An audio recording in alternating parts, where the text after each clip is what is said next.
Well, thank you very much. It's a great honor to have the leader of Argentina, a place that I love, I've been to, and one of the most beautiful places in the world, president. And I really want to thank you very much.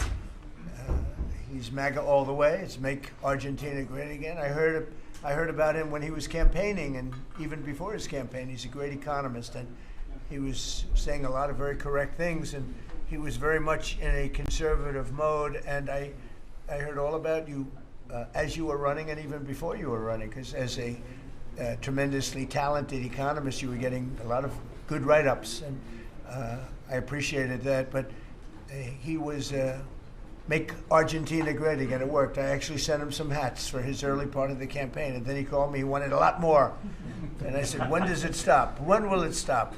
And it stopped with him winning, and he's become very popular, and he's on the verge of a breakthrough. I think he's really on the verge of tremendous economic success, and I know that Scott Bessent is helping, and our great Scott is doing a job, and he feels very strongly about it. And Scott, do you want to say just a couple of words about that, please? Yes, sir. The president is fighting 100 years of bad economic history and policy, and is both presidents. Both. We're fighting bad. I thought he was talking about the U.S. president when he said that. And there's a midterm election coming up. We think he's going to do quite well, and then continue his reform agenda. Mr. President, as you said, President Obama had a big opportunity during his term, which he wasted. Many governments in Latin America went center-right, and the U.S. ignored them. We are not going to ignore our allies. It is economic strength. We're using our economic strength to create peace, just as you've done all over the world. And it is much better to form an economic bridge with our allies, people who want to do the right thing, than have to shoot at narco gunboats. So we think that this is an opportunity for the Argentinian people, and that President Milei is the one to do it. He's got a great cabinet. He's got a great team who we've worked with over the past weeks. And the election is coming up very soon, and it's a very big election being watched by the world, because he's done an incredible job. But with that comes some pain, and they have some pain, and now they're coming out of it. I think the victory is very important. Your poll numbers, I hear, are pretty good, but I think they'll be better after this. And you know, our approvals are somewhat subject to who wins the election, because if a socialist, or in the case of New York City, a communist wins, you feel a lot differently about making an investment. I think, Scott, you'd feel that if somebody that had no chance, in other words, if somebody wins and has no chance of ever having a great economy because of that philosophy, you would put a halt to what we're doing. Yes, sir, and we're confident that President Milei is going to do well. We've been criticized by a couple of American Peronists, like Senator Warren. She That's a compliment. Yeah. She has no idea what she's doing. She's a nasty, horrible senator. Go ahead. Other than that, I like her very much. Yes, and she and her protege in New York, Mandame, who I don't even think he's a Peronist. I think he's more of the communist Chauvinismo. So we stand with the president and what he stands for, and the hope for the Argentinian people. And President Trump, just like you, he carries the young people. So it's hope for the future. The Argentines have made the decision to shake off 100 years of bad policy. They went from one of the richest countries in the world to a ton of debt. And I think that with the bridge the U.S. is giving them and the strong policies, that Argentina can be great again. Thank you very much. Please, go ahead, please. Muchísimas gracias por esta recepción. Me siento muy honrado, muy especialmente en este momento en el que, digamos, gracias al gran liderazgo suyo, presidente Trump ha logrado la paz en Medio Oriente. No solo este gran logro que ha sido alcanzar la paz en Medio Oriente, sino lograr el retorno de los 20 rehenes vivos. Además, quiero también felicitar por esa labor y por entender, digamos, la amenaza que es el socialismo del siglo XXI en todo el mundo, y en especial en América Latina, la labor de Marco Rubio. Y también quiero agradecer profundamente el enorme trabajo que ha hecho el secretario Bessent, digamos, para ayudar a superar este problema de iliquidez que tenía Argentina como consecuencia, digamos, de los ataques políticos que hemos sufrido por nuestros opositores que no quieren que Argentina vuelva a abrazar las ideas de la libertad y que quieran volver a abrazar ideas perimidas, fracasadas, que en el fondo no son ni más ni menos que caminos que conducen al socialismo. Así es que, en primer lugar, muchas gracias por recibirme, muchas gracias por lo que están haciendo por el mundo libre y muchas gracias al secretario Bessent por la enorme tarea que ha llevado a cabo y que, digamos, nos permite tener una ruta para poder transitar tranquilos y hacer lo que los argentinos de bien necesitan, y que creo que va a ser un buen caso para mostrar al mundo que las ideas de la libertad funcionan y generan prosperidad. Muchísimas gracias. Thank you very much. Do we have a interpreter that wants to, you all either have that, has everyone understood? Because I think you made a very important, profound statement, actually. But we could have it interpreted if you want. Does anybody want it interpreted? Would you like that? Would you like it? Can the interpreter speak what, do we have somebody set up for that? You want? It's actually simultaneous, so if the President would like to repeat his statement, we can do it. No, that's okay. Don't worry about it. We'll leave it that way. So it's an honor to have you here. And I just want to tell you that your career has been an amazing one, and it's going to continue with the election. You're going to win the election. We're going to endorse you. I'm going to endorse you today, fully endorse you. And you know, people in Argentina like me. A lot of people like me. I'm even surprised myself. But we had a great week. We had a great weekend. We had a great period of time in the Middle East. It was very comprehensive. It went very rapidly, and I think it's going to lead to something that's going to be unrecognizable, certainly for the Middle East. What's taken place in the last few days, people can't believe it. I've never seen anything like it. I've never seen the love and the spirit. And I've done a lot of things. I've done a lot of deals. I've done a lot of political deals where countries come into line or whatever. But I've never seen anything like this, the level of love. And it has to do with the mystique of the Middle East, I think, because if I did other countries, I did 7 other settlements of wars, complete settlements of wars, and it was very well received. But this is something I've never seen anything like it. The media covered it very fairly, and even the fake news, of which we have a lot, they actually covered it fairly for a change. And I appreciated that. We have to get back to that. It's so important. But I just want to say it's a pleasure to be with you, and we're going to have lunch, and we'll take a couple of questions from the news, and I'm sure they'll be extremely non-hostile and friendly. Like JD went through a very friendly interview with George Slobodanopoulos, who was nice enough to pay me $16 million the last time we came. He had to pay $16 million to me, which was good. It was worth having somebody lie. If you get $16 million, that's good. But JD had a very nasty person interviewing him, and we can't let that happen. Just as inappropriate to cut off a highly respected vice president of the United States mid-sentence. I guess it's one way to win an argument. That was the only way he was going to win the argument. So it was pretty inappropriate. I want to tell you that. So thank you very much. Do you have something there? Yes. Oh, good. Thank you. Sí. Quería darle. I'll get it.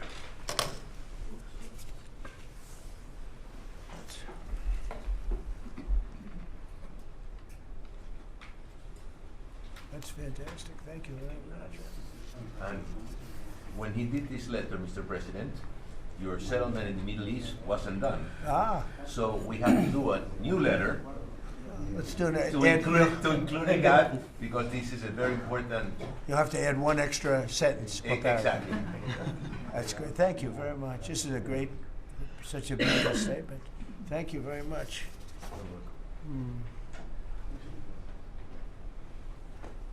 That's beautiful. Thank you.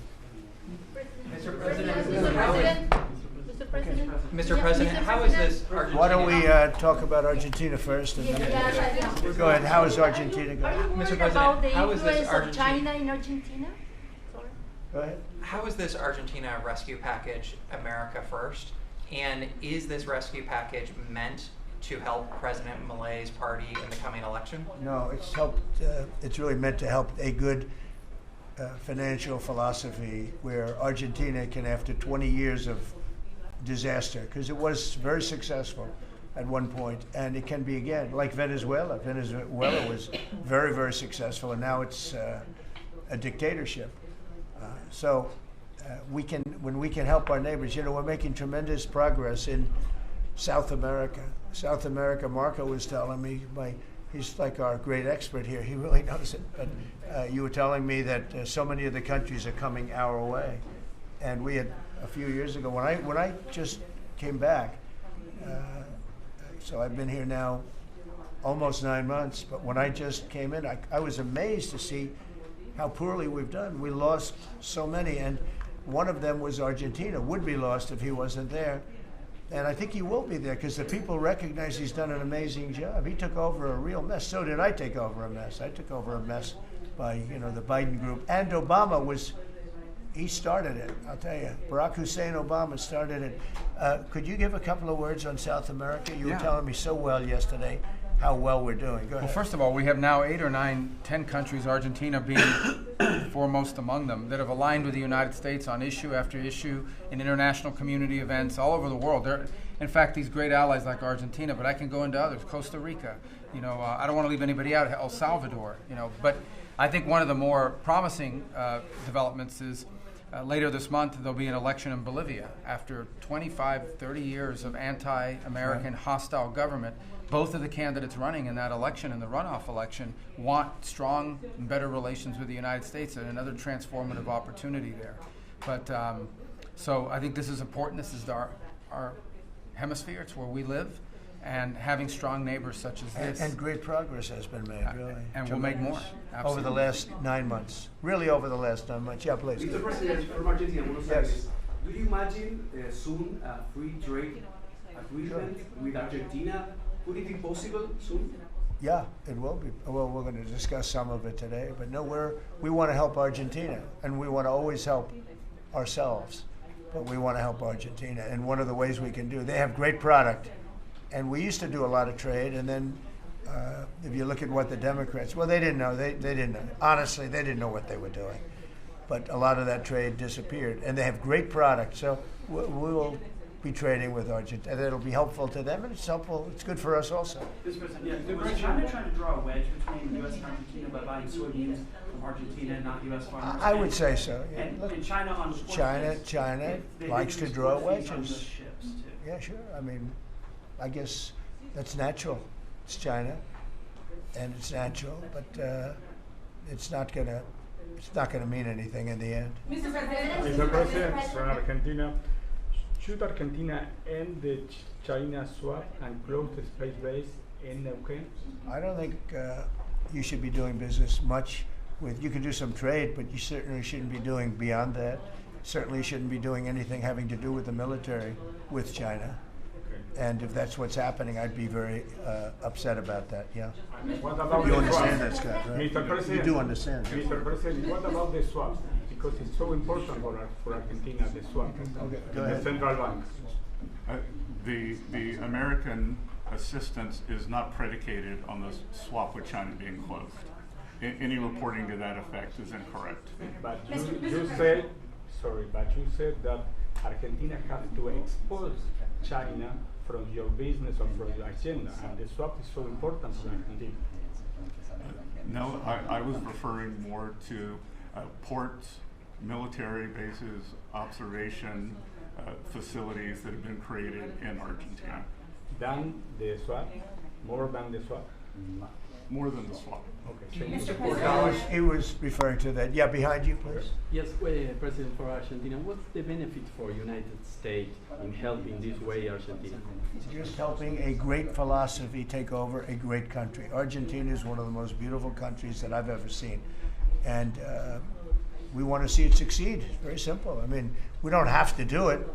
It's not going to make a big difference for our country, but it will in terms of South America. If Argentina does well, you're going to have others following, and a lot of others are following. You have countries in South America that 2 years ago would have never even been thought of to go as democracies or as just countries that want to do fair and balanced trading.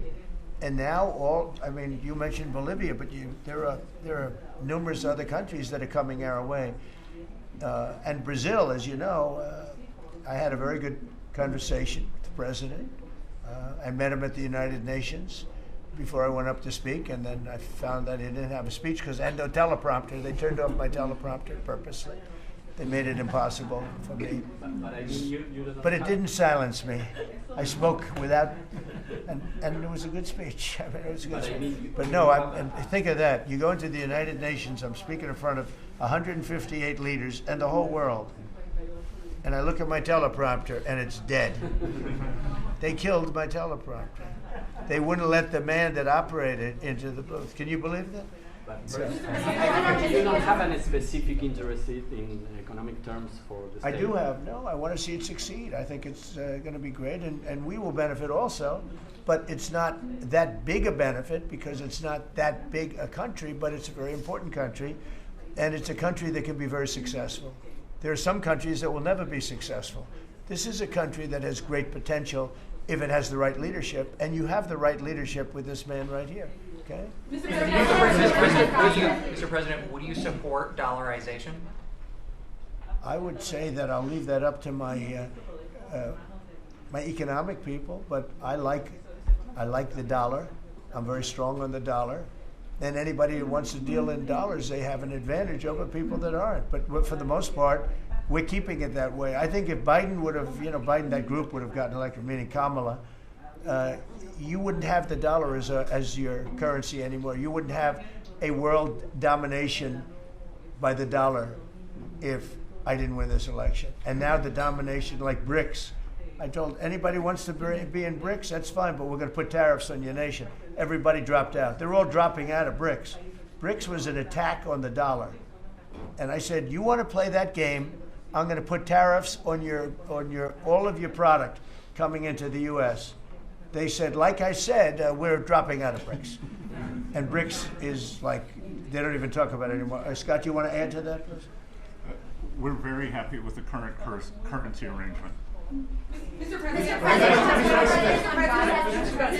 Your ABC fake news. I don't want to. Go ahead, Brian, please. First of all, congratulations. I don't take questions from ABC fake news. After what you did with Stephanopoulos to the Vice President of the United States, I don't take questions from ABC fake news. Brian, go ahead. Yes, sir. First of all, congratulations on achieving peace. You're indeed the peacemaker.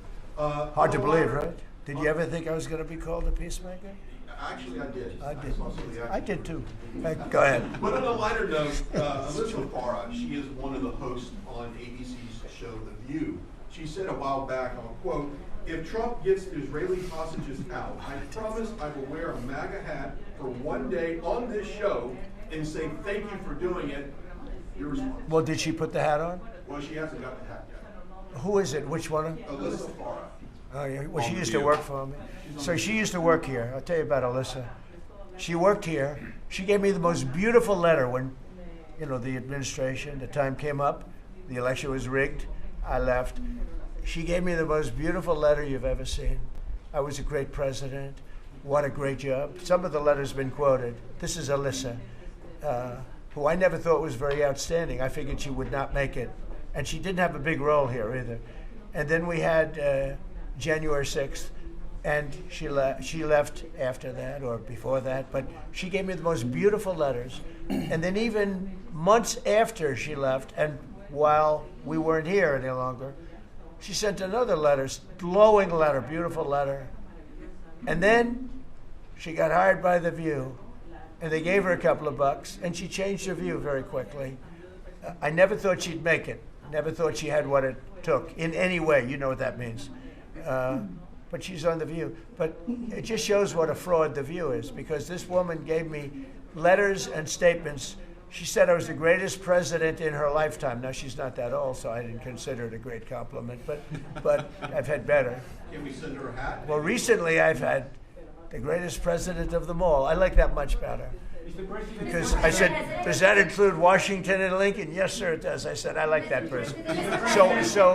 So I think she's a I think she's a joke. Mr. President, on Gaza, how long will it take Hamas to disarm, and can you guarantee that is going to happen? Well, they're going to disarm, and because they said they were going to disarm. And if they don't disarm, we will disarm them.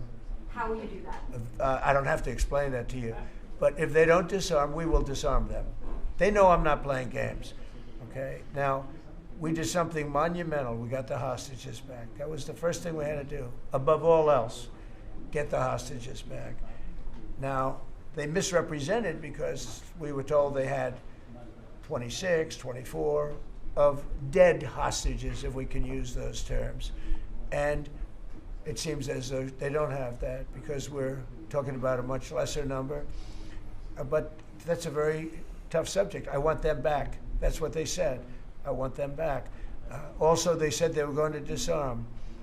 And initially speaking, they needed, they did take out a couple of gangs that were very bad, very, very bad gangs, and they did take them out, and they killed a number of gang members. And that didn't bother me much, to be honest with you. That's okay. We had a couple of very bad gangs. It's no different than other countries. Like Venezuela sent their gangs into us, and we took care of those gangs. We have Washington, D.C. is one of the safest cities in the country. It was one of the worst cities in the country if you go back just a little while ago, right? Now it's safe. You can walk to work. Isn't it nice? But we have told them we want to disarm, and they will disarm. And if they don't disarm, we will disarm them. And it'll happen quickly and perhaps violently. But they will disarm. Do you understand me? Yes. You say because quickly. Everyone says, oh, well, they won't disarm. They will disarm. And I spoke to Hamas, and I said, you're going to disarm, right? Yes, sir, we're going to disarm. That's what they told me. They will disarm, or we will disarm them. Got it? Okay, What next. is the deadline? You say quickly, sir, you say quickly, but what is the deadline you're going to put on that? A reasonable period of time, pretty quickly. Mr. A President. reasonable period of time. Congratulations on the peace you achieved in the Middle East, first Thank of you all. very much. And my question is regarding Argentina. Does continue... Are you from Argentina? I'm from Argentina, yes. I like the Argentina. I like them much better than ABC. Than ABC fake news. Me too, sir. Yes, go ahead. Does continued U.S. support for Argentina depend on the results of the upcoming legislative elections and the ability of the government to pass long-lasting reforms through Congress? Well, I think if they don't do that, we're not going to be around very long. Scott, can you handle that one, please? We're confident that the president's party will and the coalition will do well in the election, and this aid is predicated on robust policies, and going back to the failed Peronist policies would cause a U.S. rethink. Thank you very much. It's a great question. It's a little like New York. You're reading in Argentina about New York. We have a problem. We have a communist who's 33 years old, doesn't know a damn thing. Practically, he's never worked a day in his life. And he sort of caught on, right? And I'm not going to send a lot of money to New York.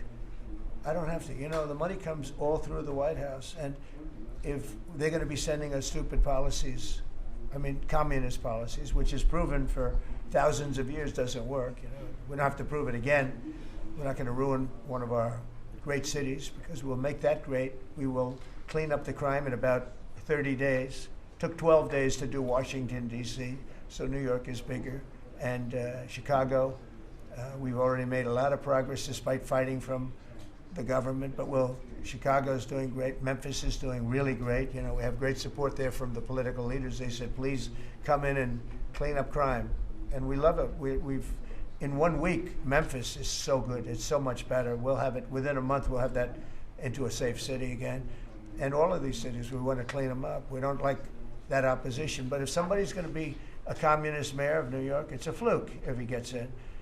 There are a lot of failed people that he's running against. I mean, we have failed, you have inferior candidates or something, and because it's impossible to think that New York City can have a communist mayor. He's a communist. He's not a socialist, by the way. There's a big difference. He's a communist. He's down and dirty. He's a communist. He hates police. He wants to get rid of all police. I mean, how can a policeman? He hates Jewish people, and yet he's got Jewish people supporting. He hates Jewish people. So it comes through the White House. The funding for New York and for every place comes through the White House. And I'm very generous, and I was always very generous with New York, even when you had opposition there, but I was always very generous. But I wouldn't be generous to a communist, a guy that's going to take the money and throw it out the window, because you're talking about hundreds of billions of dollars. And we're not going to let somebody get into office and squander the taxpayer money from this country. We're not going to let it happen. So it's a little bit like that with, if you take a look at Argentina, if the president doesn't win, I know the person that he'd be running against, I believe, probably. We probably have the person. The person is extremely far left and a philosophy that got Argentina into this problem in the first place.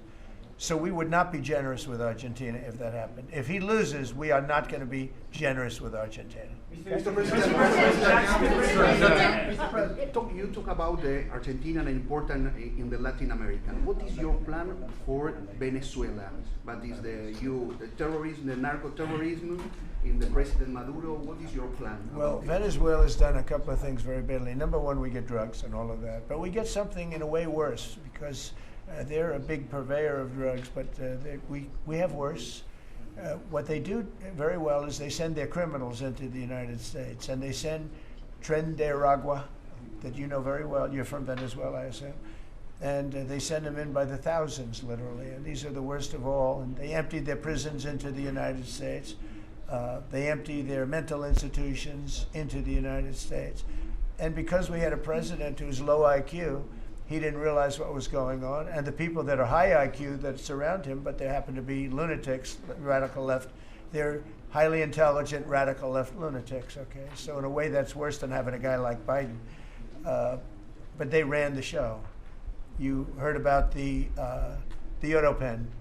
The person that really operated the Autopen, but it was really the people that told the person that operated the Autopen what to do. Those are the people that really were president, okay? So we're not going to stand for it in this country. And by the way, that Autopen thing is under serious investigation. Just this, I don't think you care, because you're from Argentina, you couldn't care less about that. But I just want to say, because I do the weave, you know, the weave, cover a lot of different subjects. But the people that are involved in that Autopen scam, because he barely signed anything. I mean, this guy, I don't know how you can be president. He barely signed it. But the only thing we can find for sure is that he signed Hunter's pardon, his pardon. Hunter's pardon, I like that. That's a combination. So we're going to work very much with the president. We think he's going to win. He should win. And if he does win, we're going to be very helpful. And if he doesn't win, we're not going to waste our time, because you have somebody whose philosophy has no chance of making Argentina great again. What's your advice? Steve, go ahead. Steve, go ahead. Just to check something, you said Hamas assured you that they would disarm. Was that a direct conversation or through my people? Mr. Witkoff or through my people? Okay, thank at you. the highest level. What's your advice? And it was meant for me. Yes, What's your advice for President Milei and Argentina as a political leader? My advice is to hold strong to his principles, because he's right, and he's proving that he was right. He's got one problem. He's got people that are giving him tremendously bad press, even though they know it's wrong. He's got to hold true to his principles, because he's going to win. He's going to win. He's doing the right thing. Everybody knows he's doing the right thing, but you have a radical left sick culture that's a very dangerous group of people, and they're trying to make him look bad. I believe he's going to win out. And what about the rivalry with China in this house? China? Well, you have to be careful with China. Look, everybody deals with China. They have to deal with us too. We have to be careful with China. Look, I have a great relationship with President Xi, but sometimes it gets testy because China likes to take advantage of people, and they can't take advantage of us. but we have a fair relationship with China, and I think it'll be fine. And if it's not, that's okay too. You have to do and go where the punches are thrown. You got to put up the blocks. We have a lot of punches being thrown, and we've been very successful. Look, we have the most success. I think we're the most successful we've ever been as a country. We have now close. I've been saying 17. We have, I think, close to or maybe even exceeding $18 trillion going to be invested in the United States. That's more money than ever invested in any country before. Even countries with much bigger populations like India or like China, nobody's ever had $18 trillion invested in the country. We have, and that's because of November 5th election, because I won. Oh, if she won, you'd be negative. You'd have people getting out of the country. This country would have been in a major depression. If she won, we would have been 1929. They'd like to see that anyway. That's why they keep the government closed. They have a shutdown based on nonsense. They want to give away think of it, they want to give away $1.5 trillion to people that come into the country illegally. And as you know, the borders now are closed. But when they hear that they get the greatest health care package in the world and they have no money, but they're living okay in another country, they head up and they start forming caravans and they try and come into our country. But the big problem is they want to give health care to people that should not get health care. They want to give health care to illegal immigrants by the millions. Look at Gavin Newsom, what he's done. He's ruined California. He gives health care to anybody. And I guess they do it for votes. I actually think it's bad politics, but I guess they do it for votes. So I'm with this man because his philosophy is correct. And he may win and he may not win, but I think he's going to win. And if he wins, we're staying with him. And if he doesn't win, we're gone. How can Argentina help to the peace process, to the Middle East peace process? They can help by doing well. If Argentina does well, that's helpful because they know we help Argentina. So if Argentina is successful, that's great because they view us as somebody that helped Argentina and they did well, and the United States maybe will help them and they're going to do well. So the success of Argentina would be a great feather in the cap of the USA because we're helping them. Right? You understand? Yeah. Yeah, please, behind you. Behind you. Thank you, Mr. President. Last week you said that NATO should consider expelling Spain. What? You said that NATO should consider expelling Spain. Would you support that? What? Expelling Spain? NATO consider expelling Spain. Oh. I'm very unhappy with Spain. They're the only country that didn't raise up their number to 5%. Every other country in NATO raised up to 5%. And Spain is doing very well off our backs. So I'm not happy with Spain. Spain gets protection, and they know, look, they're sort of in the semi-middle of it, so they're going to get protected automatically. Even if you don't want to protect them, you're protecting them because of the way they're located.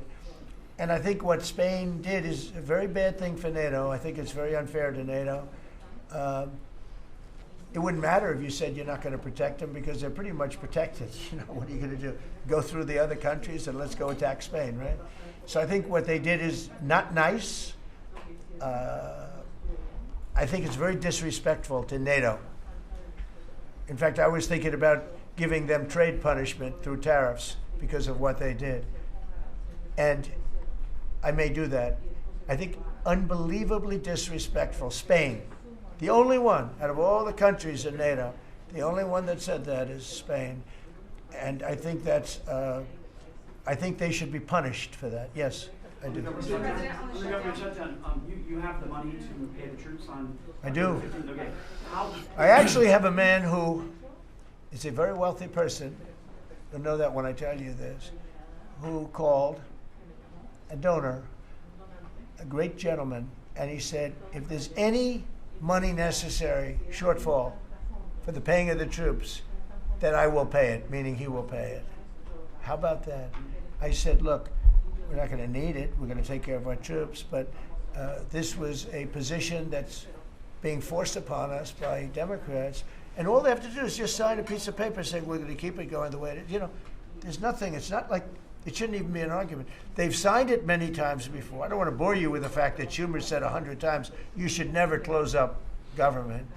But Schumer's a weakened politician. I mean, he's going to finish his career as a failed politician. He's a failed politician. He's allowed the radical left to take over the Democrat Party. So if they write books about that, if they write books about him, they're going to have to say that his career ended by allowing the radical left to take over the party. I mean, I won an election in a landslide because people are not into the radical left, and the Democrat Party is. People didn't want to see men playing in women's sports. They didn't want to see transgender for everybody.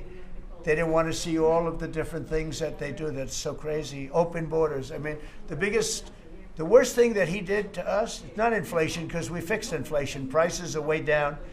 I don't know if you saw that gasoline went to 58 just now. Did you see what's going on with gasoline? No, $58 a barrel. Nobody can believe it. I'm very proud of that. You know why? Because we're pumping like we've never pumped before. Because if you get the gas price down, everything else comes down. It's very simple. And he went away from my policies, and you had the greatest inflation. The last administration had the greatest inflation in the history of our country. And now, as you know, groceries are down. It's all down. We're doing good. Are you settling in for a long? Is this going to be a long term?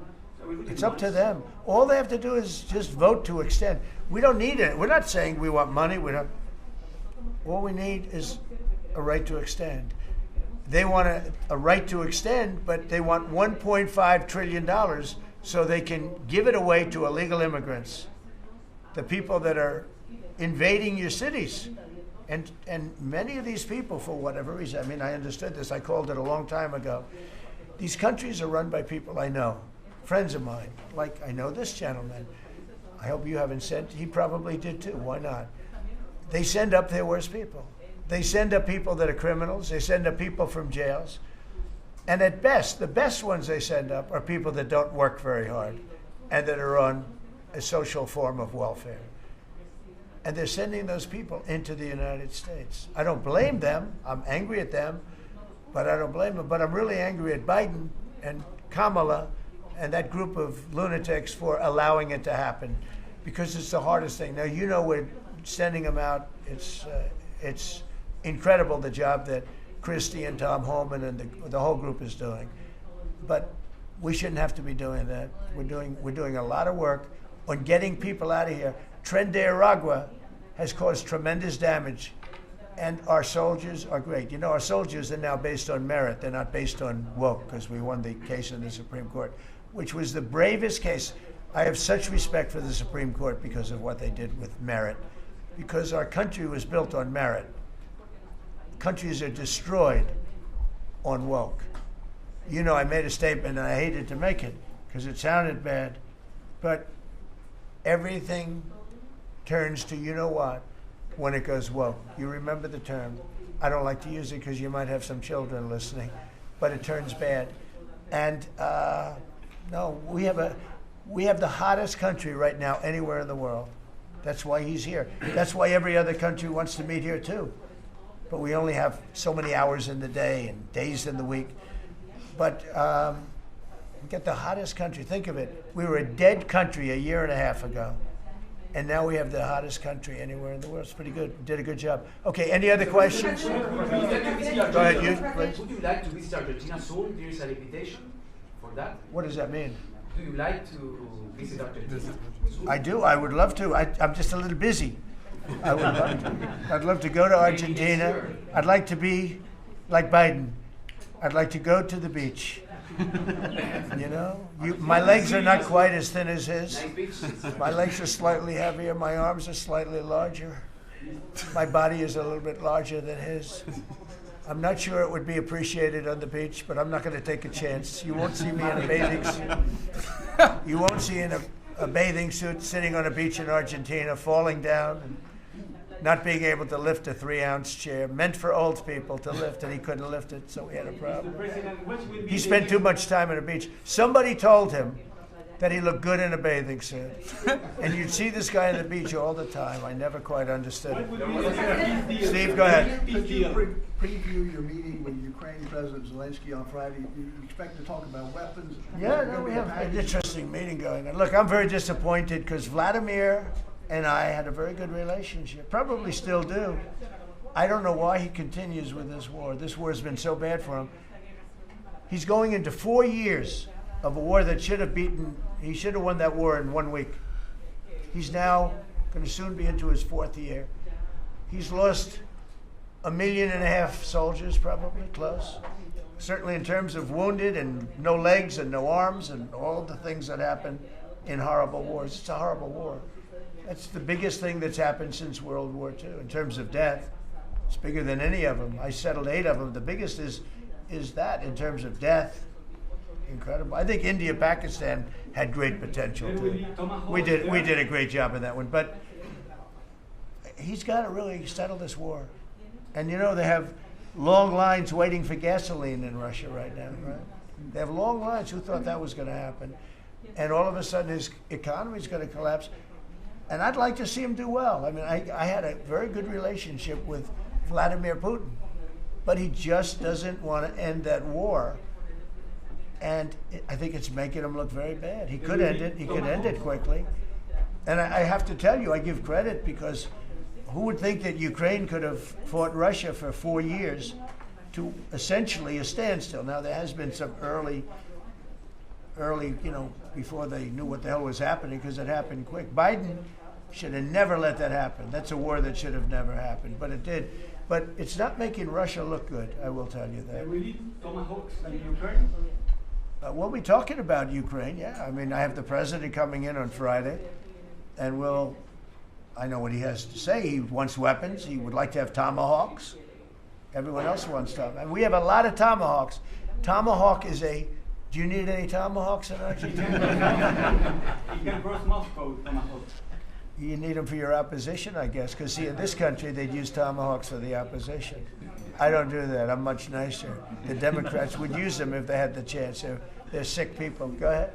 President, are you worried that this plan with Argentina can fail? Anything can fail. Anything can fail. You never know.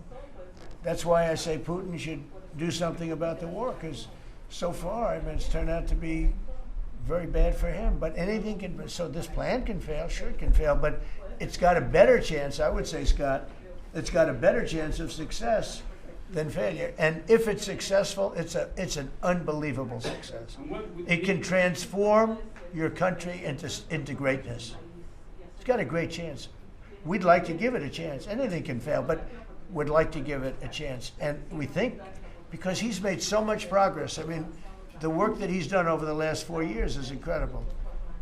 And it would be a shame to lose that progress. He's very close to having a big success. Mr. President, will you consider removing restrictions on the press that report at the Pentagon? And have you spoken to Secretary Hexon about this? I have, yeah. Well, he's finding, I think I can speak for him. I'll let him speak for himself, but I think he finds the press to be very disruptive in terms of world peace and maybe security for our nation. Press is very dishonest. Not you, but the press is very dishonest. You have something to say, Peter? Well, I very much appreciate the question, because it was interesting to watch. We had a chance to go along on the historic trip of Middle East peace, which our generation of veterans never dreamed would be possible. So you would think that the Pentagon press corps, of all press corps, would be front and center across the board on wanting to give credit to the president for forging this kind of peace. And instead, what they want to talk about is a policy about them, which simply says maybe the policy should look like the White House or other military installations where you have to wear a badge that identifies that you're press, or you can't just roam anywhere you want. It used to be, Mr. President, the press could go anywhere, pretty much anywhere in the Pentagon, the most classified area in the world. Or also that if they sign on to the credentialing, they're not going to try to get soldiers to break the law by giving them classified information. So it's common sense stuff, Mr. President. We're trying to make sure national security is respected, and we're proud of the policy. You know, we have an option here. As you know, the press years ago moved into the White House. It used to be across the street. We could move them you're lucky I'm president, because we could move them very easily across the street. They used to be there. They would have more room. We have a beautiful, nice space. You can sit all by yourselves and have fun. Instead, you walk around the White House talking to anybody that can breathe.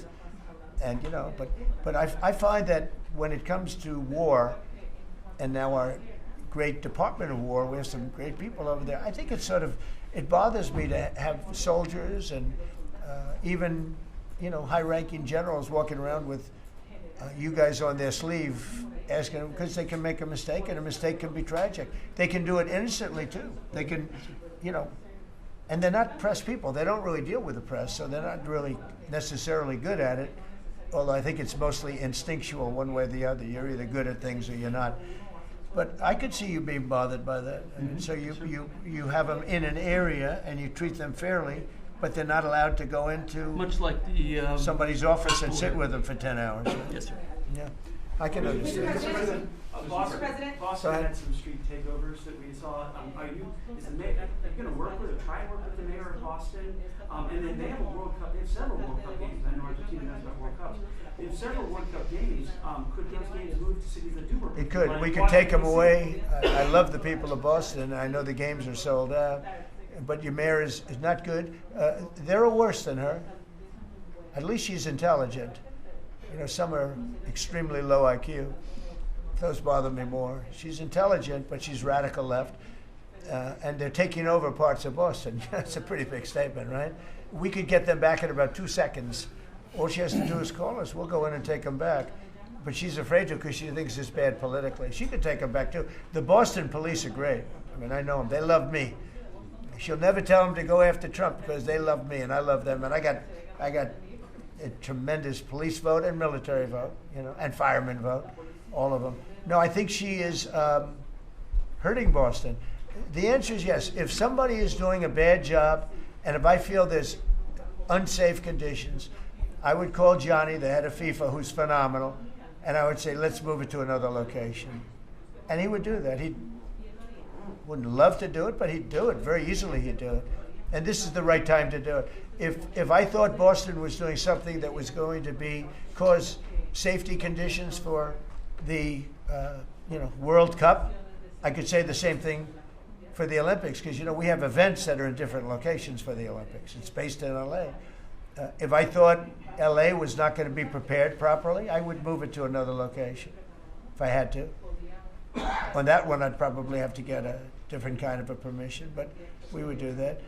Gavin Newsom, he's got to get his act together, because had we not gone in at the beginning of my term, had we not gone in with a very strong, powerful force, they would have lost L.A.